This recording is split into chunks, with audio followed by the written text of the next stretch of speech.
Hey guys, thank you so much for sending in your questions for this very special episode of Wide Open Wednesday. We have celebrity guest here, Kellie Collier, NFR Qualifier.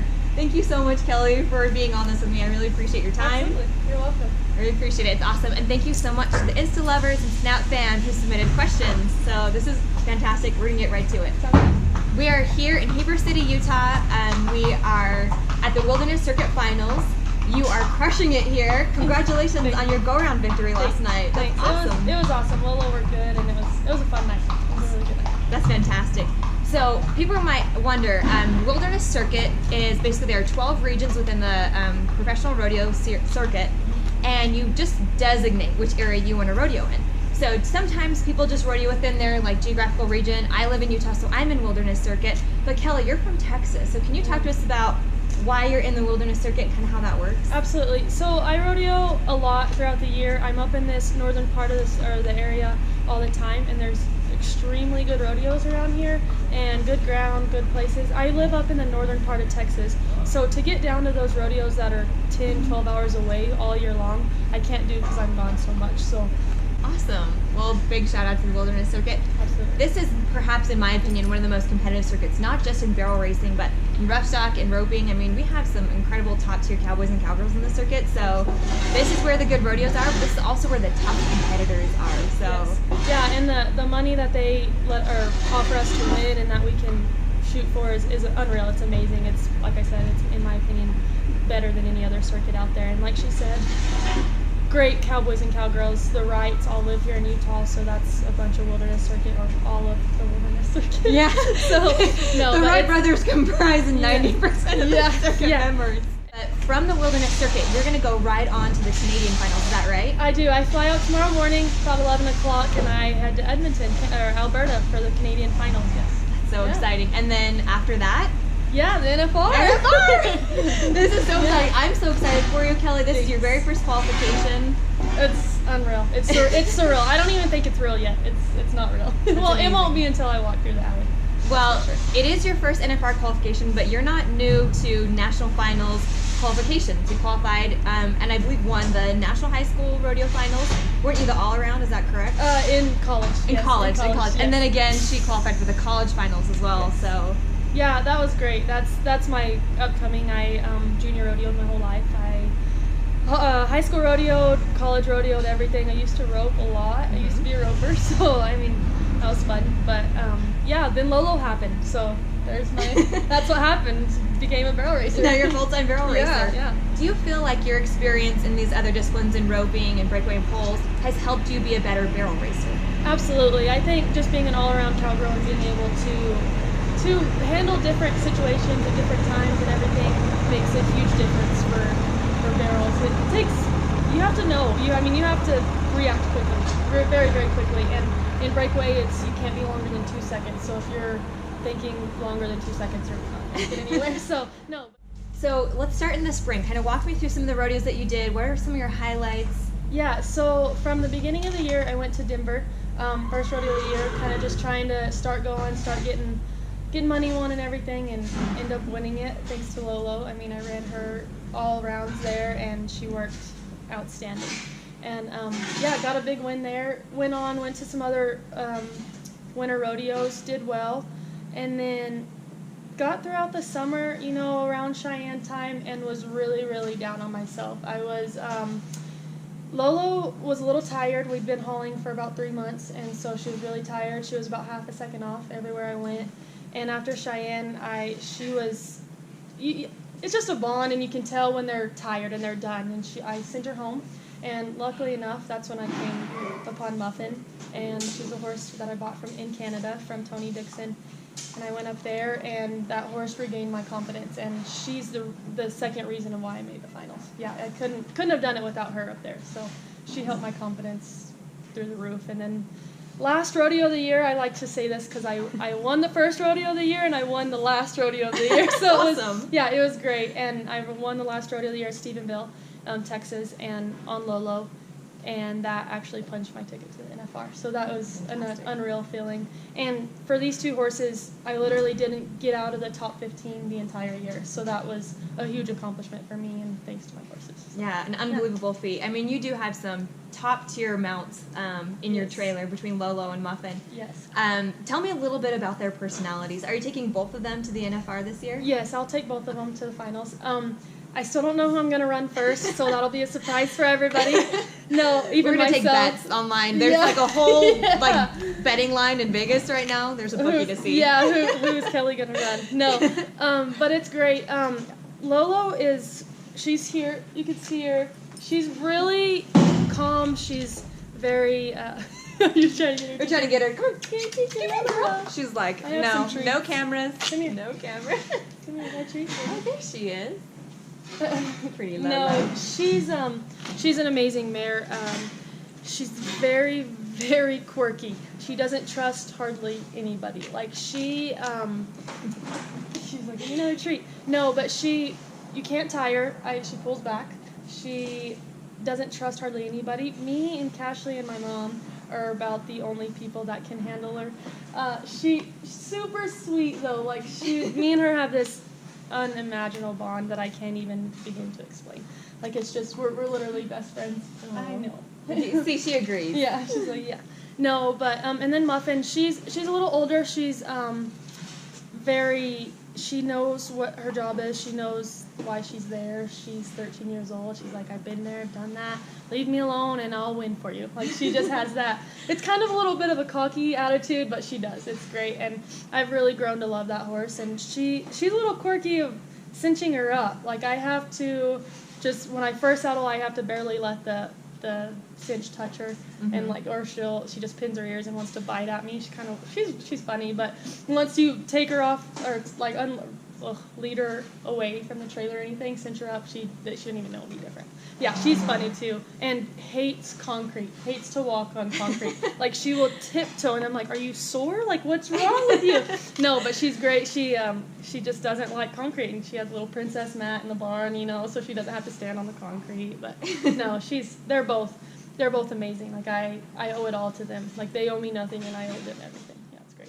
So, I think it's Illinois barrel racer and Insta lover asked, how'd you get into rodeo? I understand kind of your mom, Kathleen. She did. Was sort of a coach and mentor and encourage you to kind of get involved in this, right? Yeah. So she actually rodeoed her whole life and grew up rodeoing and went to college as well rodeoing. Never had the opportunities that I've had to go pro and be able to do what I'm doing now. But ever since I was old enough to walk, I think I was on a horse, either competing or just walking around, trotting around, being wild, who knows. But her coaching, her mental toughness, her mental coaching, I guess you would say, is why I got here. Like I could not have done it without her. And really. Moms are so special. Oh, we have a very special episode of Wide Open Wednesday with my mom, and it's kind of the same thing. My mom just loved horses growing up. She never had an opportunity to compete on them the way that I did, but she's really enabled my dreams. I mean, hauling a beat-up pickup truck up and down the road for me to be able to high school rodeo. I mean, she was there for me every step of the way, still is. Yes. So, man, those moms, they get you there. Yeah. Okay. Well, we talked a little bit about your bond with your horses, but I saw you jump ride a little mare, and I think it was Idaho Falls, or was it Jerome? Yeah. And I don't think you've ever ridden that horse before. So talk to me a little bit about, you've bonded with these horses, but, so this is a question from Utah Barrel Racer. Thank you for submitting it. She kind of wants to know about how are you bonding with your horses, but then I also see you kind of jump riding these horses that I don't think you've ever ridden before. Right. And you lay down a really impressive run on that mare. So. Yeah. So when horses are at this level, I try not to mess with them. They know, like I said, they know their job and they know what they're here for. And so jump riding horses, it's not easy. And to have the confidence and to go out there full blast and run and just trust one that you've never rode before to turn the first barrel is extremely hard. But no, I've seen the horse that I ran at Jerome and stuff. I've never rode her before, and I've seen her a lot. And the girl that used to pro rodeo, she actually got pregnant and lent her to me and let me borrow her for a couple rodeos. And so I got to ride her. And then actually the first time I ever ran Muffin, I flew up to Utah to try, or to Canada to try her, and rode her the day before, just a little bit, exercised her around because we didn't have an arena to actually practice the barrels in, and won the rodeo on her that next day. Wow. Yeah, yeah, it was, and we were like, well, I guess this is the one. Like when you get that bond and you get that relationship with one, spend a lot of time. That's how you get the bonds. I mean, we spend 80% of our day out here with them, and they realize that. They know how much you take care of them, and I guarantee me or Cashley could walk in this barn and Lolo would know exactly who we were. She would stick her head out and be like, oh, there's my food, or there's my, yeah, I mean, they know. They do. Yeah, there's my human. There's my person. There's my person. So, yeah. Okay, well, I have a question for you. It's kind of a two-part question. What's the hardest part about being on the road, and then how do you stay mentally tough being on the road that long? That's the hardest part. Mentally tough. I say that all the time. It's 90% of the game. It's it gets very emotional. It gets very hard. The best advice I ever heard from one of my fellow competitors, she said, you have to learn to lose more than you win. And that is the absolute hardest thing for me. I've been a winner. My mom, like I said, has always put me on top-notch horses and had me win from day one, and I did. I won from junior rodeos to high school rodeos to college rodeos, like we mentioned, and when I came out here, I had a whole new perspective on everything, on life, on being thankful for what I have, and to learn to lose, you know. Well, the wise words of my mother was that we often learned more from the times that we lost than the times that we won. I don't think I'll ever stop learning. Again, like wise words from my grandma, you learn something new every day, and that's the truth. Whether it's learning how to clean a stall more perfectly, or ride your horse better, or get around a corner in your trailer that you wouldn't normally think you. I mean, it's silly things, but it takes a lot. It takes a lot. Yeah. Natalie Hittinger, if I screw up your name, I am so sorry. She wants to know, what do you do to keep your horses healthy on the road, including nutrition, mentally, physically, workouts? What do you do to keep Lolo and Muffin top notch? So most of the time, huge thank you to my sponsors, MVP Supplements. They keep my horses looking and feeling absolutely amazing. I couldn't do it without those supplements that I feed every single day to both of my horses. Which ones are those? Yeah, I feed Exceed 6-Way and InSync and Biotin, and then the Gastroplex. Most importantly to me is the 6-Way. It's a complete feed, or it's a complete nutrient, and they get it every day. And then also the Gastroplex, which keeps their gut and their stomachs feeling healthy and good, and no ulcers or anything like that. So that keeps them more happy on the road, better traveling, better stalling, that kind of stuff.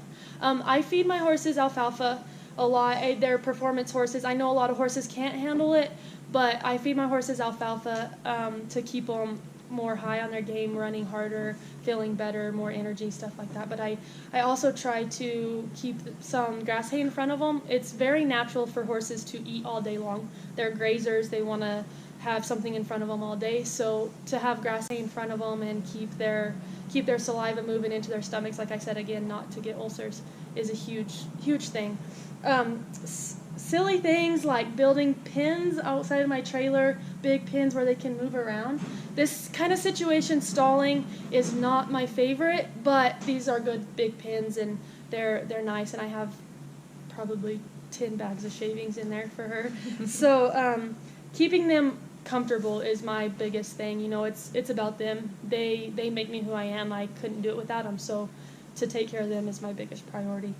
A lot of people asked about drills and kind of workout routines, but I understand you don't really take your horses around the barrels very much. I don't. Like I said, when I bought Lolo, she was patterned, so I had to work on some things with her. Mine and her first barrel was not fantastic, so I had to go in there and I had to work on some things. I'm not a trainer, so I can just get that out there, because I'm not a big drill person, and I don't know a whole lot about that. I've learned a ton this year. I've learned a lot from a lot of different people. How does that work when you're on the road? Like here in Heber, there's a couple outdoor warm-up pens. There's a huge parking lot. Would you like ride them out in the parking lot? What does that kind of look like for you? Yeah, so if it's nice out, I always like to go outside. It gets their minds open. They can see things. They see new things. They don't have to be pinholed to barrels to an arena to I have to run all the time or anything like that. So I like to get them out, silly, but trail riding and just different things. Going through water sometimes just to get their legs fresh or new things. I like new things, and probably me more than them. But no, I just try to keep their minds fresh and not get too hot, really. Yeah. So I think a lot of people don't understand how many pro rodeos are actually in Canada. How important do you think Canada was to your NFR qualification this year? I wouldn't have made the finals without the Canadian rodeos. With Muffin and the Canadian rodeos and the opportunity to go up north and really stay with the family that I stayed with, gave me a home up there, was incredible, and those are the people that I actually bought Muffin from. So that was great, and like I said, I couldn't have made the finals if it wasn't for Canada rodeos. Yeah. Let's see, Cora Rouse, again, if I screwed up your name, please forgive me. Cora wants to know if you have any pre- or post-run rituals. Is there something that you do every time before you get on and something you do every time when you get off? Yeah, so I don't like to go up and watch normally. Sometimes I will. If the arena's a long ways away, I don't like to walk all the way up there and walk all the way back. So I kind of hang out. I have my alone time in the trailer, and it's probably normally consists of scrolling through Facebook or Instagram or something silly like that, but just to be by myself and kind of get things ready. I usually don't get dressed until after I saddle, so that's kind of weird, especially because I can't tie Lolo up. So I either have to give her a lick tub or hope that she grazes on some grass and stays around the trailer while I change my clothes. And afterwards, I first and foremost get her a drink as soon as possible. It's the most important thing to get them back hydrated. Electrolytes are really important. Get her unsaddled, get her cooled off, hand walk her a lot. A lot of people like to just let their horses sit and cool off, but I think of myself in my track days a long time ago, and that I would rather have walked around and cooled off, and like your coaches would always tell you, you need to walk, you need to put your hands up and stuff like that. But I do walk her a lot, and of course my mom and Cashley help me a lot with that. Go get changed and get out of hot clothes or put warmer clothes on or whatever's necessary. Oh, this is a question from me. So just starting out in this game, trying to figure out this schedule that's so difficult to do.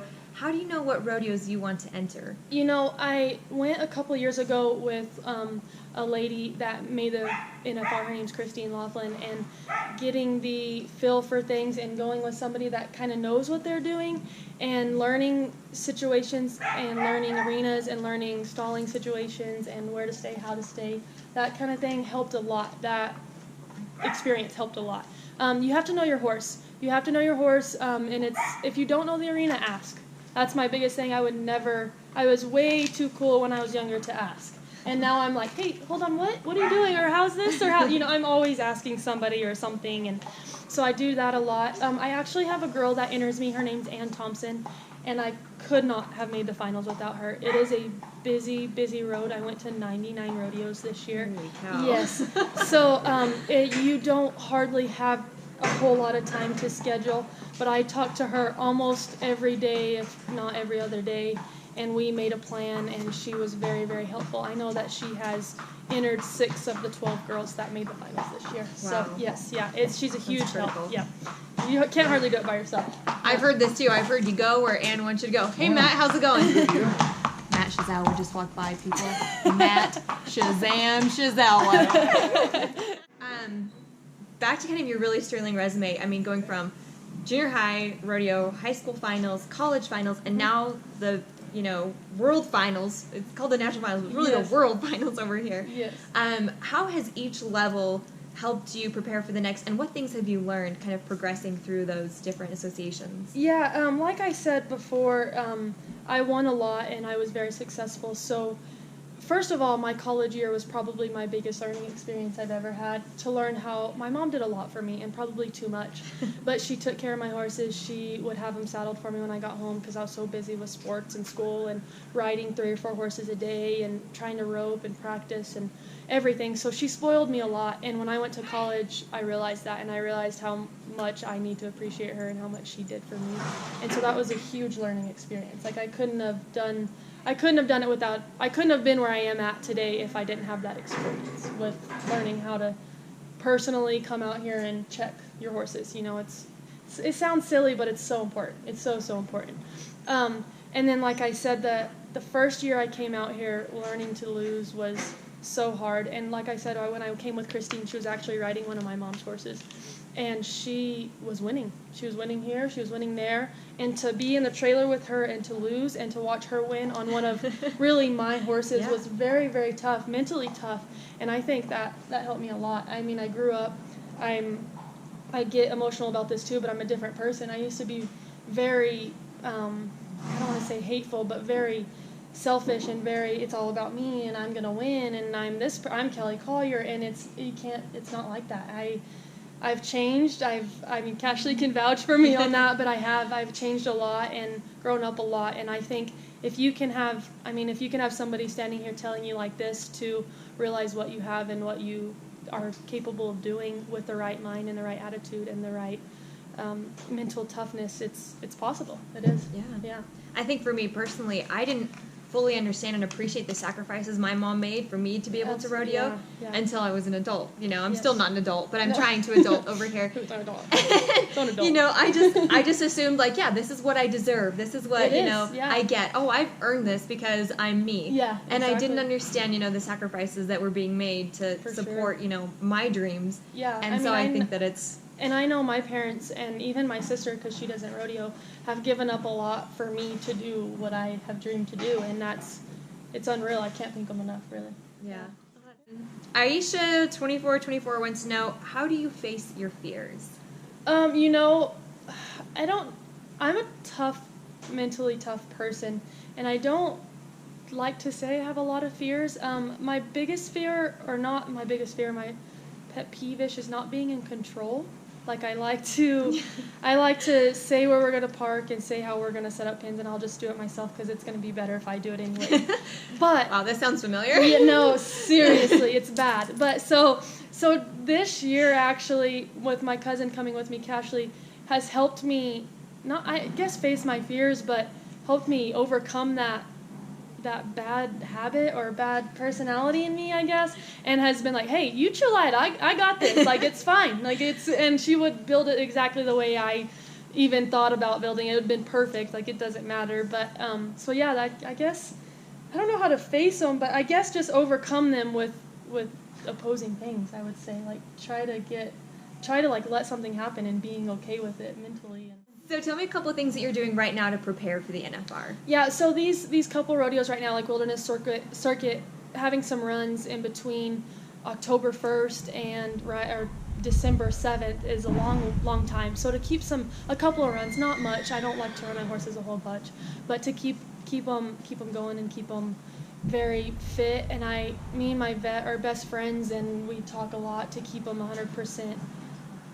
Little things, getting your trailer cleaned out exactly like you want it cleaned, and getting it ready, and little things, Yeah. Cleaning your cinch, silly things, right? But that like spring cleaning, except for this exactly. is fall in cleaning. The winter and the cold. No, I'm just kidding.